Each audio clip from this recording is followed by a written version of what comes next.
존경하는 서울 종로의 곽상원 의원님 질의해 주시기 바랍니다.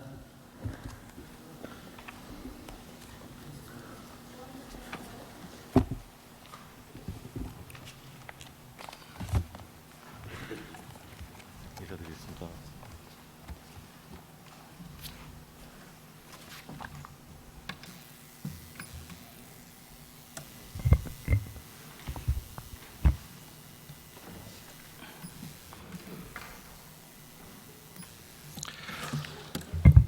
시작하겠습니다. 존경하는 한병도 예산결산특별위원회 위원장님, 그리고 선배 동료 위원 여러분, 그리고 국무위원 여러분, 서울특별시 종로구 국회의원 곽상원입니다. 이재명 정부는 출범 첫날부터 비상경제점검 TF를 가동하고 출범 15일 만에 추가 경정 예산안을 편성했습니다. 경제는 타이밍이라는 절박한 현실 인식에서 비롯된 신속한 결단입니다. 이번 추경은 단순히 예산을 보충하는 차원을 넘어 위기에 처한 대한민국의 경제와 민생을 살리기 위한 국가의 비상 대응책입니다. 이번 추경안은 다음과 같은 세 가지 핵심적 성격을 지니고 있다고 판단하고 있습니다. 첫째는 내란 극복 추경입니다. 지난 12.3 내란 사태가 초래한 극심한 경제적 충격과 사회적 혼란을 수습하고 국가 시스템을 조속히 정상화하기 위한 예산입니다. 두 번째로 국난 극복 추경입니다. 윤석열 정부 3년간 지속된 총체적 경제 실패 그리고 무너진 민생을 일으켜 세우고 대한민국 경제를 다시 성장 궤도에 올려놓기 위한 예산입니다.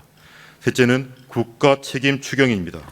위기 속에서 고통받는 국민의 삶을 국가가 끝까지 책임지겠다는 약속을 실천하고 적극적 재정 운영을 하겠다는 예산입니다. 이제 침체된 경제에 결정타를 가한 윤석열의 지난 12월 3일 내란 사태로 인해 벼랑 끝에 몰린 우리 국민들의 현실을 구해내고자 하는 질의를 지금부터 시작해 보겠습니다. 먼저 이영일 차관님께 질의를 드리겠습니다.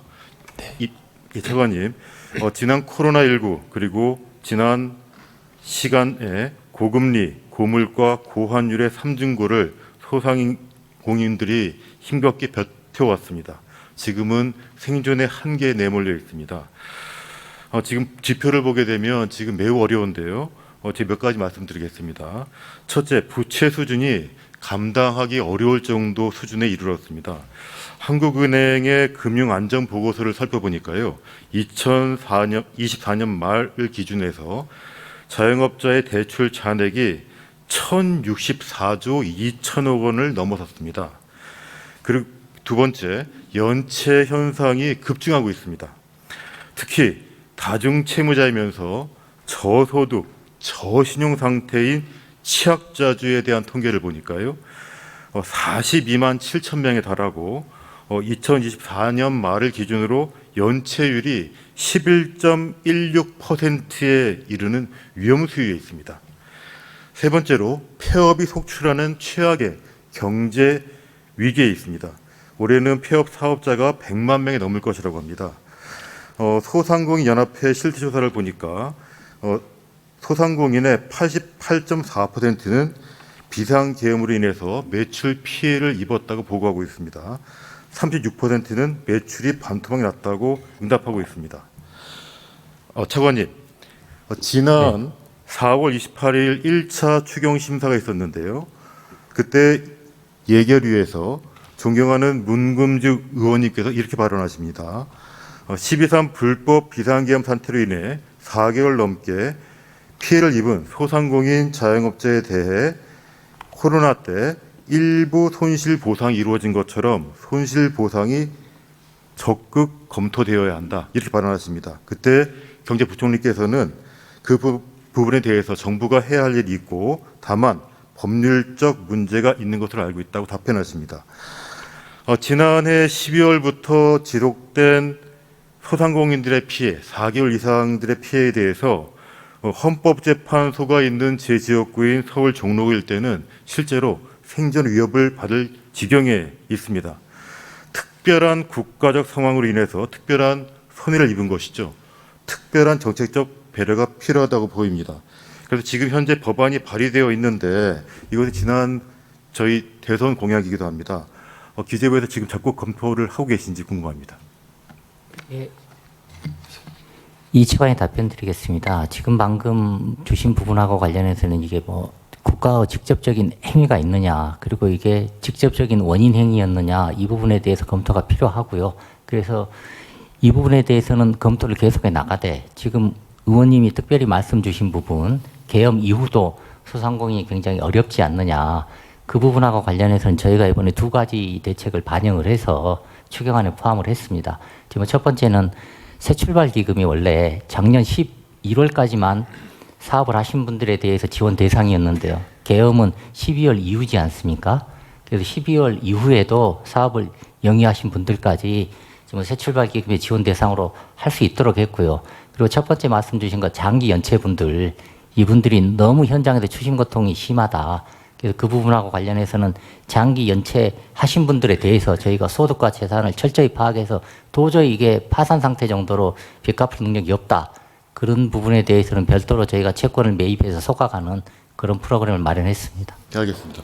아까 그 정부의 행위가 있었는지를 말씀 주셨는데요. 물론 집회 시위는 국민들의 행위지만 그를 통제하는 것은 경찰력의 통제입니다.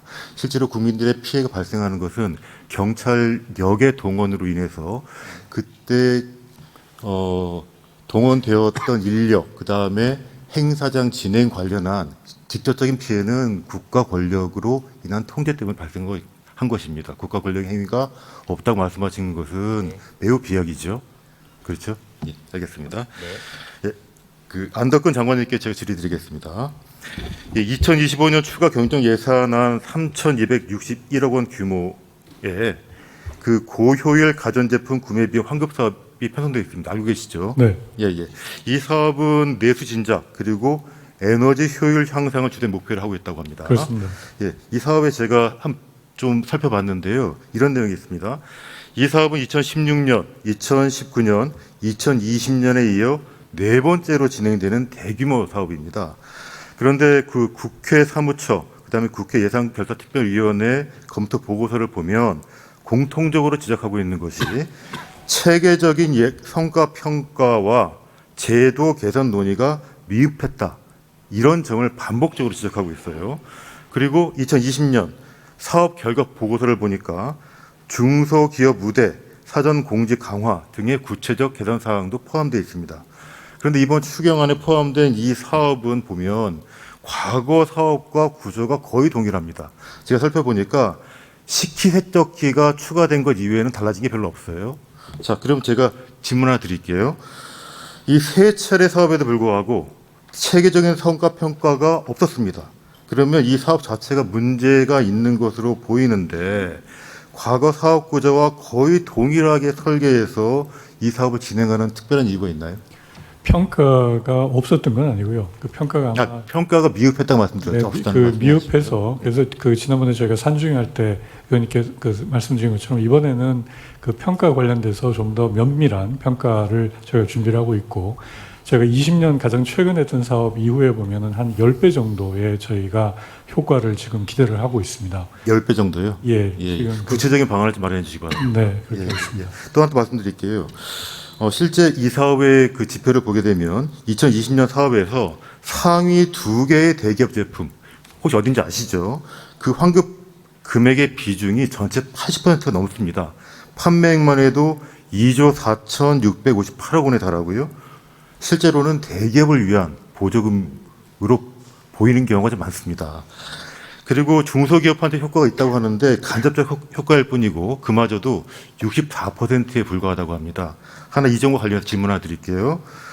이 사업은 직접적으로 대기업을 보조하고 간접적으로 중소기업에게 수혜를 주는 그런 사업으로 보이는데 이런 문제 해결할 구체적인 구조적 개선 방안이 있으신가요? 네, 그 고효율 가전 기기를 최종적으로 생산하는 것이 이제 대기업이라서 그런 건데요. 저 의원님 지적하신 것처럼 그 부품이나 이런 것들 만드는 것들은 대부분 중소중견기업들입니다. 그래서 이제 아까 말씀하신 간접적으로 그 우리 중소중견기업들이 혜택을 보는 부분이 저희가 20년 그때 사업 결과를 보니까 한 60% 이상 정도가 혜택을 보고 있다. 그렇게 이제 저희가 예, 보고 있고요.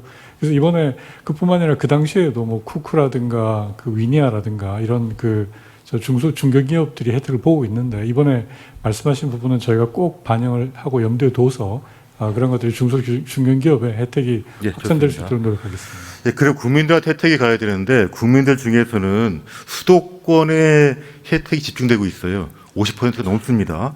강원도, 제주도, 충북에는 3%의 혜택도 가지 않습니다. 전체 국민에 대한 혜택은 전기를 소비함으로써 장기적으로 얻는 것이고 직접적인 혜택은 대기업에만 가고 있고 특히나 지방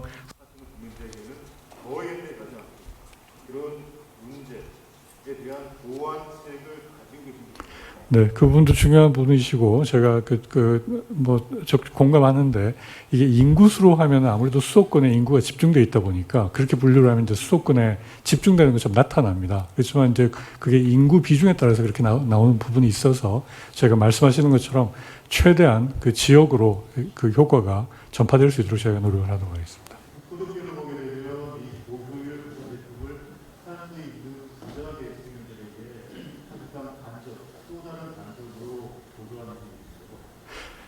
이게 이제 저희가 그 저소득층이나 그 소외된 계층들이 지금 지원을 받고 있는 부분이 있는데 그 한도가 차는 경우에 이걸로 또 추가적으로 지원을 받게 됩니다. 그래서 그 반드시 고소득층만 가는 건 아니고요. 오히려 어려운 분들이 그렇게 많이 지원을 받을 수 있도록 그렇게 말씀하신 거로 저희가 충분히 공감을 하고 그 확산을 시킬 수 있도록 노력하겠습니다. 예, 꼭 보완해 주시기 바랍니다. 네, 그렇게 하겠습니다. 감사합니다. 예.